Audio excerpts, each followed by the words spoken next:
Hey guys, what's going on? Y'all already know who it is. It's your boy Q, and we are in for another interview. Again, Happy New Year. It's about to get crazy. I can just feel the tea brewing over the teapot. I am sitting with the one and only Reco Chapple. What's going on? Working and living my best life. First of all, a lot of people don't even know that Reco is in Atlanta. Where have you been? I've been in Atlanta working, minding my own business. No, to be honest, I've been back here for 2 years. Okay. I did my time in LA. I packed up everything, moved to LA, did my time in LA, and I was just getting. You just did a big show across, what is it, cross seas somewhere?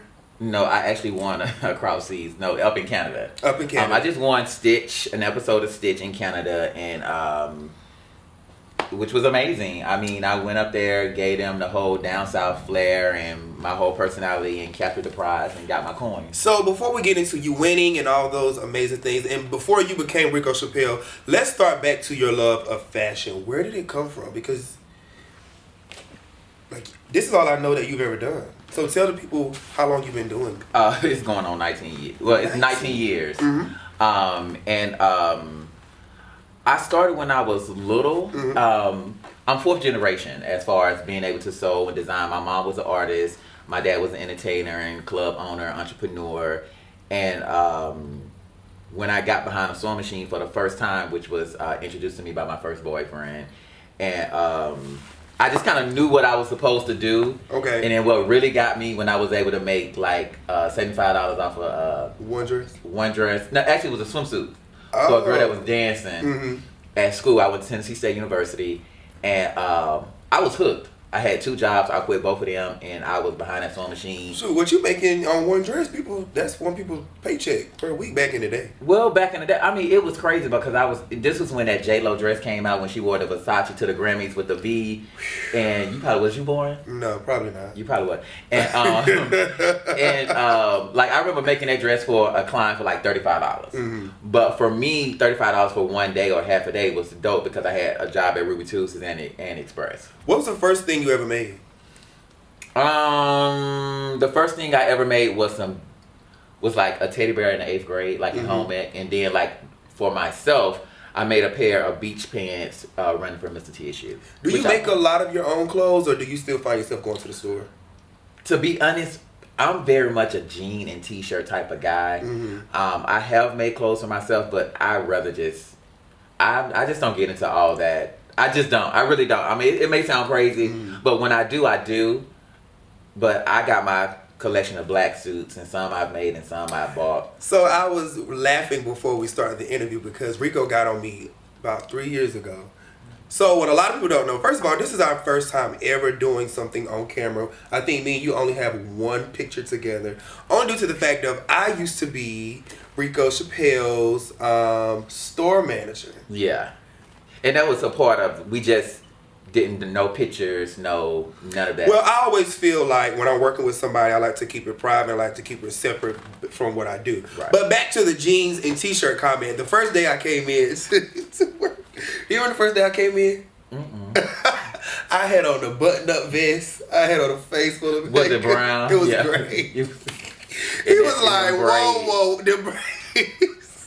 Them braids were struggling, baby. He was just like, take all of that off. Less is more. Because I think, I'm country. I'm coming from North Carolina, so I'm like, I'm about to go to Atlanta. I got to be dressed every single day. And you was like, take all of that off. Trying a little bit too hard.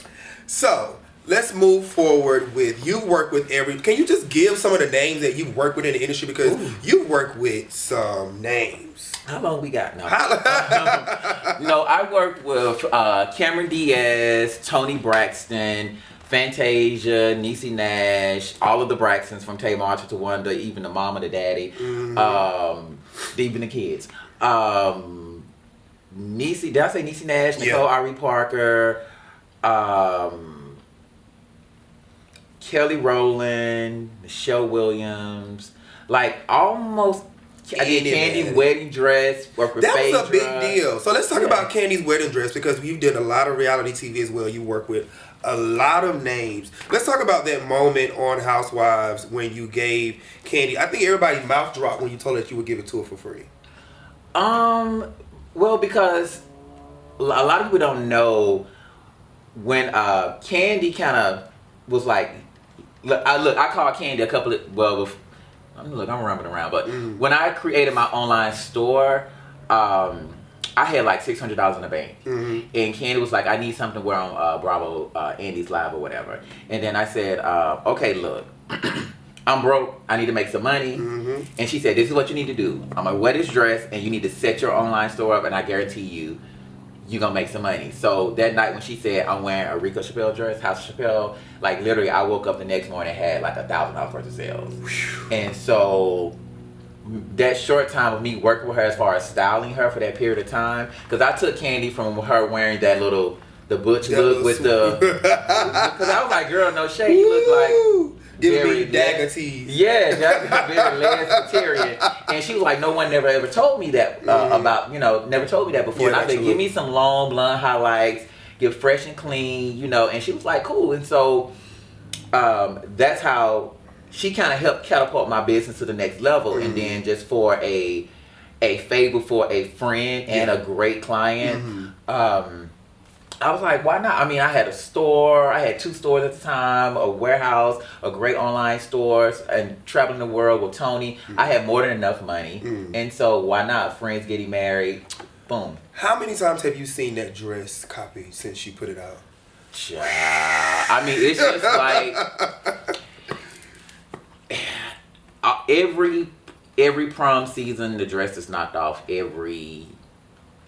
Being a designer, how hard is it to keep your work from not being copied, or does it come with the territory of being a designer? Well, it's worse now since we have social media. Right. I can't. During my time, we had just invented the internet and we had Black Planet. Right. But Black Planet. You know Black Planet. Black Planet was before Facebook. Actually, before Bebo. I don't know what that is. Well, it was like before Facebook. But pretty much, that's where the whole idea of social media came. It came from Black Planet, and then it was taken to Facebook and Instagram. But we actually kind of created the Black folks did. So being a designer again, is it hard? Do you find it harder now to keep your work? To be honest, or you just don't care no more? You just have to move at a pace that's really, really fast. So as soon as it get copied, you're moving on to something new. Yeah. And that's why I'm able to kind of just move really fast and quick. I make my own stuff. I make my own patterns. I shoot my own stuff. I do the whole hair and makeup. So what would cost $10,000 for a photo shoot, it's done for a fraction of the price for me. And then while you're copying, I'm moving on to something next. Growing up as a kid, how hard was it being a designer? I mean, I wasn't a designer when I was a kid. Like, I was just a little artsy kid. We lived in the projects. And I was I was into the arts, but I was no nonsense. Like, it's mama, it's hot. I'm not going outside. Like, when I told my mom that I was gay, she was just like, I know anyway, what you doing tomorrow? So I was just a different type of kid. My mom tell me I've been the same since I came out the womb. I'm very unorganized, which you know that. Yes. Like, I'm just a no-nonsense type of person. I'm very silly in my own right. I take care of the people around me. And I just kind of do my thing, just the same. So your parents were very supportive of you this entire time? Yeah, me and my dad, like, I don't talk to my mom so much now. But me and my dad is, like, best of friends. That's awesome. Yeah. So you've been in the entertainment business for how long? 12, 13 years now. Who's your favorite person that you've ever worked with? Ooh, that's hard. This may sound crazy. Tamar. And a lot of people are like, oh, she's so extra. But just, I guess dealing with the Braxtons and like, I worked with Tony for 3.5, 4 years. And I've only worked with Tamar just spot dates here and there. And it was just so much fun. It wasn't just work. It was just a whole, and she was just, so shocked that I was very kind of catering to her. Make sure everything is laid out right, towels on the floor, quick change, going off make sure the quick change room. And she was just she wasn't used to it. Yeah. And I remember she said, Reco, calm down. Take a shot. I was like, girl, don't work. I'm working. If you don't take a shot, you're going to have a problem. Down. Right. So you making me antsy. So Tamar was the far more like just a great experience and just having fun. We've seen you on several reality shows, running across the stage, doing your thing. But I think my first time noticing you was on an episode of Married to Medicine, and you came in just like stormed the room. Oh, we talking about when me and Mariah got to Oregon? Yes. Oh, you had even though that was a few years ago. It was about 5 years. It was a few years ago, but that was my first time. Y'all just want to let that rest. No, we can't let it rest. It was just like, woo. Are you guys in a good space now? We're in an okay space. I mean, we speak. If I call her right now or text, she'll answer. Are we best of friends? No, but we've been knowing each other since we was 14. So I remember when her sister got sick, and then I think her father passed. She was going through just a lot, and I didn't know about it because I just don't follow nobody on social media. I don't watch a lot of TV. I don't be on the internet that much, and I was just like, oh my God, like if you ever need anything, make sure you hit me up. And she was like, thank you. And we talked once since I've been back here, and the thing is, when you fall out with a friend, like if they can't admit their flaws and they're sorry, and instead of why the blame game. Yeah, like, so I would say we're cool. We're cool. I love her to death, but we cool. Speaking of reality shows, there was recently some news let out that you had your own show coming out with a few other people in Atlanta. I think Kenny Burns and Todd Tucker were the producers of the show. Okay, you better do your homework. So where do we stand with that show? Because I've seen different blogs, I've seen different outlets with different cast members of the show having their own opinion. I just kind of want to hear yours. It came down to it. They said that. What was the name of the show going to be? Fashion Mob. Fashion Mob. It was about people in the fashion industry. Okay. So do you agree that all the cast members should have been a part of it? No, definitely not. But Atlanta reality shows like Love and Hip Hop is not about hip hop music no more. Housewives of Atlanta is not about housewives. Like, and Married to Medicine is still Married to Medicine because that's what Mariah kind of set it up. Right. And that's why she says that quiet, you're not even married to medicine because she's trying to get her gone low key. But before, one of the reasons why I packed up and I left Atlanta, because if all the reality show shit end today, I still have my brand. Yeah. I didn't want to do a certain type of reality show. And that being an ensemble cast. So they called me before I left LA and I said no. And when my tenure was up in LA, because I was only planning on doing LA for 2 years and moving back. Right. It was like a year and a half. I ended up getting called for Queer Out for the Straight Guy to audition for this fashion segment. Okay. I got a call from a show in Canada. I got a call from a show in the UK. And I also got a call again. Booked and busy? I got a call again for a Todd show. Okay. So the last show that was on the totem pole was Todd's show, because it was in a situation to where those type of shows will try to bring out the worst in you. And I'm not saying that, I'm not messy, I'm not catty, but I'm also fun-loving, I'm also a great friend, I'm also a great brother, I'm also a great son. They don't care about none of that. They care only about the worst mess. of the worst and the mess. And I just decided I want to be in a situation to where I kind of control my own destiny. So I said, let me go ahead and pack up the truck, because I was going broke in LA, and I moved back to Atlanta. And Queer Eye, they end up giving it to Cuomo Brown, because they only gonna have one brown person. And then for the show in the UK, since they knew the producers of Left Right Productions, they decided to back up. They was like, we don't want to trample on their situation, because it's like a makeover show. Yeah. And then the show in Canada, and it was a Todd and them show, left. And so during the process,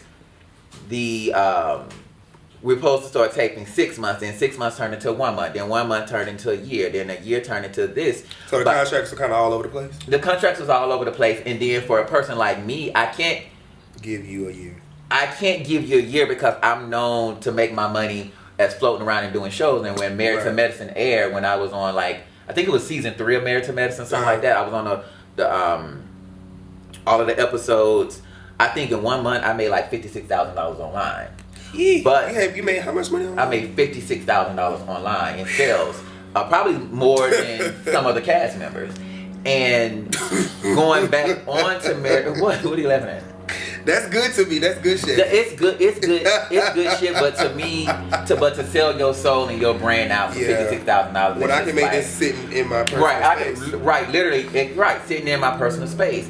And so when it was time to go back on Married to Medicine, it was discussed that they was going to pay me, and when it came down. Some of the cast members that supposed to have my back kind of was like slipped away. So it's a lot of stuff going around. But hold on, I ain't answered the question yet. Okay, go ahead. So I came back here and the Canada show called me and was just like, we have this date for you to come up.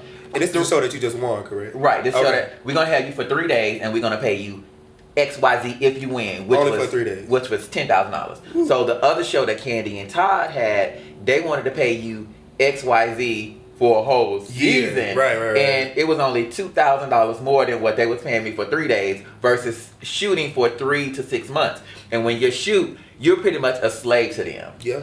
And I was just like, okay, here are my options. When you're dealing with people on the cast members that are targeted to get you and to bring out mess, and you probably could fight, you probably could do this, and probably can tarnish your brand. What are your options?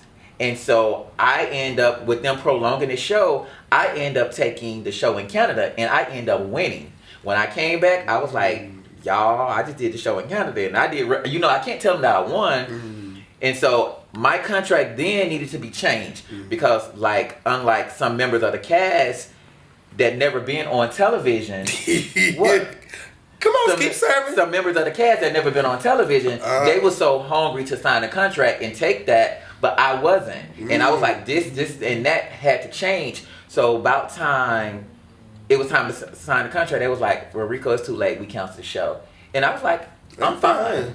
I'm fine because I knew I had a check coming in, and I'm gonna be honest, with $10,000, I mean, I got a showroom. We're here in my studio. I got a fabric store about to open. I got a coloring book launching. I got a fashion show. I have a lot of stuff going on, and so now people want to go to the blogs and do all that. Do you regret your decision? No, because I don't want I could be on any show that I want to be on right now because they tell me that I am reality television gold. If I want to be back on Married to Medicine, I can be back on Married to Medicine. If I want to be Housewives of Atlanta, I can be on Housewives. If I want to be on the Braxton, I can be on any show that I want to, but I want to be the controller. I want to sit in the ship and control my whole situation, and that's why I did my own show, like a pro. So I want to go somewhere different instead of just, oh girl, but let me tell you, I don't got time for all that now because I'm 41, and when you become a man, you do, when you be a man. What they say in the Bible, when you become a man, when you become a man, you put away childish things. There you go. I know you're the preacher's kid over here.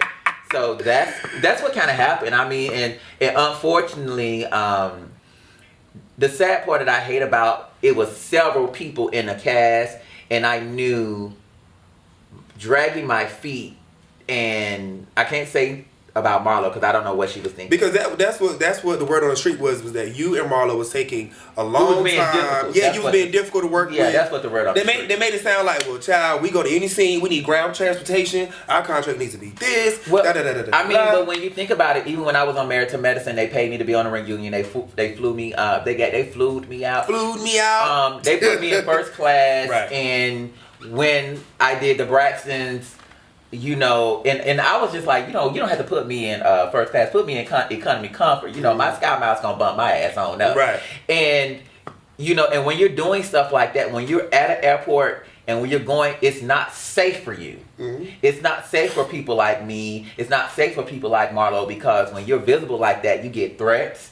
I've gotten hate mail and people going crazy on Instagram and Twitter. Ain't nobody got time for all that. Because especially if somebody is on the other person's team and they see like, oh, I see such and such on the plane, anything, walk up behind you. Exactly, clack clack. Money and the money, and to be honest, I even told them I don't even want y'all money. Just put in a contract that after season 1, I'm able to negotiate whatever I need to. That was my main concern because I would have did the show for free. Is there any wiggle room for the show to possibly come back? I don't care. I don't want to do it. You don't want to do it now? No, I don't. Dang. I don't. It doesn't make sense for me to do it. Like to be honest, I'm making more money than now with less overhead, less drama. Just as if I was on prime time at a spot every Sunday night on Married to Medicine. Is there any response you have to the responses that you've been seeing? The allegations stuff brought up about your name. Is there any response to that? You know what? K. Michelle said on Instagram that a lot of time when people hate, that it's not even you. It's 99.9% is Dealing with them. them. It's dealing with them and what they don't have in their life and the void they have. When you look. We are in this big old showroom. Right. I'm good. Like the wise words of Lil' Kim, if I was you, I'd hate me too. Like, it's no shade. So I have my new taglines called "Success will piss them off." Yeah, of course. You put that heel on that neck and just let them.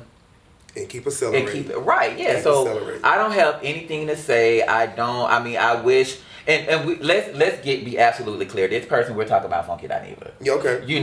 I wish him the best. We was really good friends at one point. That was my question, because I think you guys are you guys around the same age? Or you guys been in the industry for a while? Well, no, we're not the same. I'm like 6 years older than him. You probably can't tell, but I'm 6 years older. I'm 6 years older than him. Where do you guys feel like this beef will ever come to?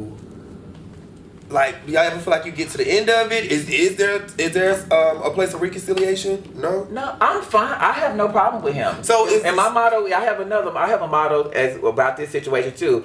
If you have a problem with me and I don't know about it, I'm not the one with the problem. I don't go talking about him. I don't. So there could possibly be a future sit down between the two of you. For what? Oh.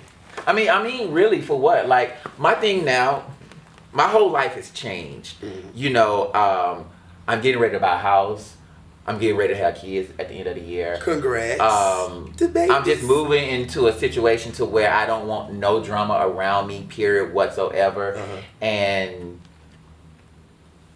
I think one thing that I've learned about you in this interview is very wise decisions. That's something I've always known. And even with the way you come, like your answers, very wise. Because I've grown up. I'm not the same person I was 5 years ago. Uh-huh. And like on television, everybody thinks, oh, Reco is just so dramified. I'm very emotional. Like, I cry, I laugh. And even on Married to Medicine, Mariah was my friend. Mm-hmm. And she still is my friend. And I think she really ain't. Mm-hmm. Like, I keep on saying it's my friend. Like, she really ain't. We're cool.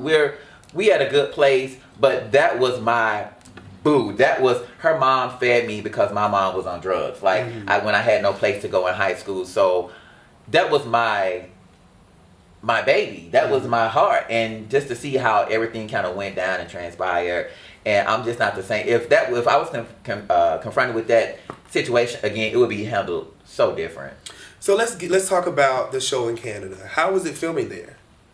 And what was your best experience while filming in Canada? So pretty much, it was so funny because I was the oldest, and I was filming with these kids that really kind of didn't know the ins and outs of reality. A lot of times they had a clean sweep. They had to calm me down and be like, okay, Reco, this is Canada. You can't say no shady comments. You got to say something good and positive. I was like, okay, because I'm used to going in and run me my coins, uh-huh. And I had a really good time, but I made some great connections, international, and just how like America is so like. It's just so hard to do things here. Like, the editor of Elle magazine was amazing. Mm-hmm. She loved me. Jose from Elle magazine America was amazing. So I just made a lot of great connections.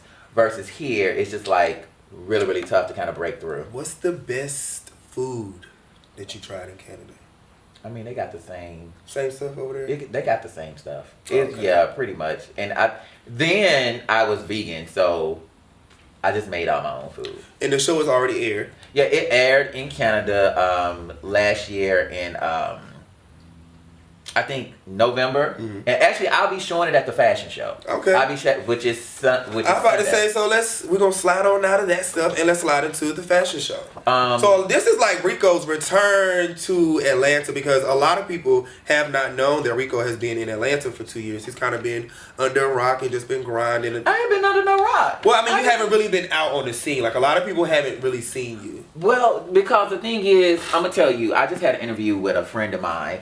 Atlanta is very tricky. Like, coming back, when you're not doing certain things, people just don't want to deal with you because they feel that you're no asset. So when I did So Like a Pro and I was calling up, they wouldn't either answer the phone, answer the text. But as soon as I launched that first episode, I want to be a part. I want to be a part. It was a great production, etc. That's how they do. Etc. I remember showing up to the door at a Halloween party. And I was like, I don't like to push that whole celebrity. I don't even. Do you know who I am? Right, I don't even like to pull that. But like when I was in line in LA or New York, they'll come and get me and like, what are you doing in line? But here, they just like, it's over there. And so, but I can still go to the door and be like, I'm Reco Chapple, baby. I'm not finna wait in no line. You know. So I just chose to focus my attention on making my company and my brand great. Because I will be honest. When we was working on that show, Fashion Mob, Todd said, literally on the phone with me, and this is no diss to Todd. He said, if any of y'all had a brand, y'all wouldn't be doing this show. Ooh. And I don't think he was coming at a place of being catty or malice or whatever, but that shit rung in my head. Because I said, before it was Housewives or Married to Medicine, that was Reco Chapple. Period. And if all them bitches cancel tomorrow, it's still going to be me. Mm-hmm. So that kind of weighed into a process of really not even caring about the show. And just kind of dragging my feet on what I really wanted. Because if I'm going to go through XYZ, baby, now, don't get me wrong. If they pay me the right coin, you can. Baby, I'm gonna get them everything. Coming and storming. Baby, I'm gonna get them whatever they want. I do cartwheels and fan kicks the whole season. All kind of drinks. If the coin they get me. Oh, you know what? I don't have to do all that because this mouth. I take the scene with Funky Dineva. My words gonna splice you and make you want to jump off Spaghetti Junction. So I don't have to fight you because doing the key to reality is shows, fight with your mouth. You got to be able to fight with your words. Yeah. And now, if you want to get mad and fight me, that's fine. That's fine. That's fine. Because I'm gonna be like the white woman that called the police on you. I'm about to call the police on you. Right. And then show up to the next scene with your mugshot on my shirt. So, you know, we going around too. You know what I'm saying? So oh my God. So we have to get ready to wrap up. Let's talk about the fashion show. Yeah. Show us your fucking shit. That'll make you so mad. Right. And like these kids fighting on, but anyway. So the fashion show is Sunday at the Studio Space Midtown. You're gonna be hosting a red carpet, and it's me and Octavius Terry. It's going to be an experience. 19 years of fashion. It's going to be simply amazing. The tickets are online at eventbrite.com, or you can go to House of Chapelle, House Chapelle on Instagram, House Chapelle on Twitter. So we haven't seen a lot. We've seen your work. But what are we expecting at this fashion show? I'm doing looks. I'm paying homage to the gay community. What is it? The LBTGQ? A, B, C, D, E, F, G. You know, the gay folks. Oh, like, so I'm paying. So let me tell you about the show. Back in the day when I moved to Atlanta, when I used to make clothes, I always had a Pacific look in mind. Like I introduced the world of drag to mainstream America. Mm-hmm. Back then, they used to laugh at me. Oh, it looked too draggy. It looked too this. Speed it up. 10 years later, everybody want to look like a drag queen. Everybody want to have bundles of hair, lashes, this, that, and third. Then when I do ready to wear, everybody goes and sort Instagram boutiques and find AliExpress and do whatever. So I'm just paying a homage to all the girls that have paved the way, like Stasha Sanchez is walking in the show. She's the current reigning Miss Continental. Yes. We got a couple of transgender girls in the show. And I'm creating looks, like beautiful looks. And I got a lot of my gay brothers and sisters that are doing the hair and makeup and showcasing their talent to have beautiful ball gowns and beautiful gowns and suits and just... Who are some of the other designers? One designer, which is Octavius Terry for Groom Official. He's a menswear designer. And I think I've seen something where he's from like LA. He's in Atlanta now. He actually is from Atlanta, but we were in LA at the same time, and we both moved back here like around the same time. And Marlo Hampton is going to be... I forgot, but right. Marlo is hosting, and it's like, I can't let you guys know who's going to be there as far as celebrity-wise. Okay. But like, I was getting Octavius' list, and I was working on my list, and my publicist was like, okay, this person's coming. I'm like... So it's gonna be a nice little situation. Send them to the red carpet. I got some questions. The theme is Met Gala gilded in pride color, so you can come out as extra if you want to, and as fabulous as you want to, and we're gonna have a good time. So it's gonna be a big night. Reco Chapple, thank you so much for sitting down with Q. You said that you were opening up another store. Mm-hmm. And I know now that you have a whole line of stuff from coloring books to makeup, like you have a whole spread now.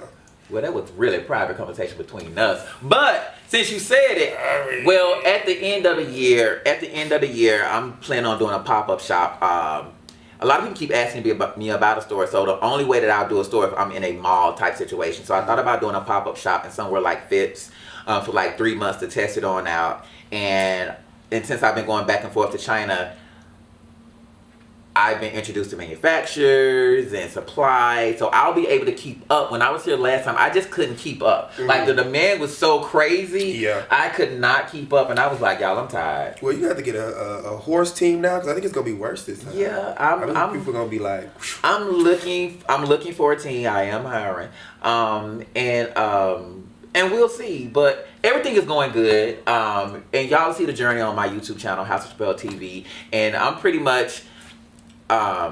Not only like a pro, you know, my little thing with my dad, my sit down and talk with my dad. I'm actually going to show y'all how to like flip money, and I took this small amount of money, and by the end of the year, y'all gonna see $1 million in my bank account, and I'm going to show people how to amplify their brand and amplify their money, because that's what I do.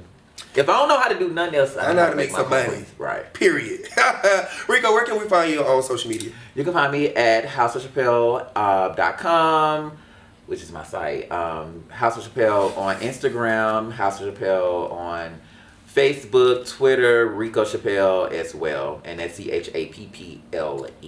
Alright guys, it's been a lot of fun. Y'all already know who it is. It's your boy Q. Remember, fight with your mouth, because success will piss them off. Follow me on all my social media sites at Quentin Harris 21. Catch us each and every week on my YouTube channel. Remember to like, comment, and subscribe.